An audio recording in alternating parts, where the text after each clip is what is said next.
This is going to be a real quick video about towing.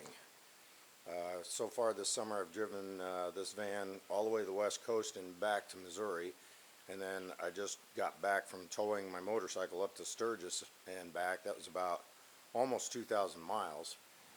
My old van had 373 gears in it, and I used to pull the horse trailer with it and it towed pretty good. This van has the 342 gears in it, and it works a little harder to tow, but all in all not too bad.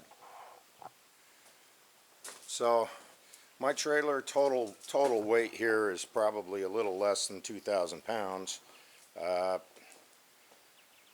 Motorcycle's about 900, and I don't really have a lot of extra, but I do have a lot in the back of the van.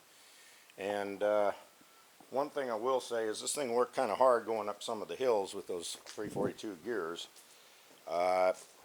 Between overdrive and third, it would shift up and down quite a bit. It worked great. Its happy speed was about 75, but at 65, if we get in a long hill and it'd kick all the way down to second, the engine RPMs were real high, and after about 8 or 10 seconds it'll throw a P300 misfire code, which a lot of these do, and the solution is just don't let it drop down to second. It doesn't really need to.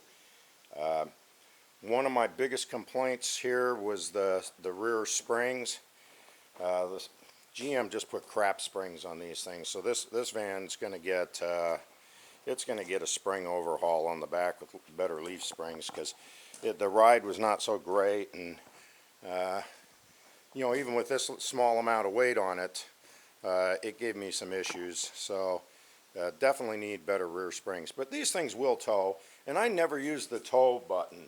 I tried it very early on, and it seemed to tow better without using the tow button, so I just left it off, and it towed great. I mean, it pulled up that motorcycle like it wasn't even there. So I think, yeah, these things will tow. As long as you use common sense, I think they'll tow very well for you. That's the end of this one.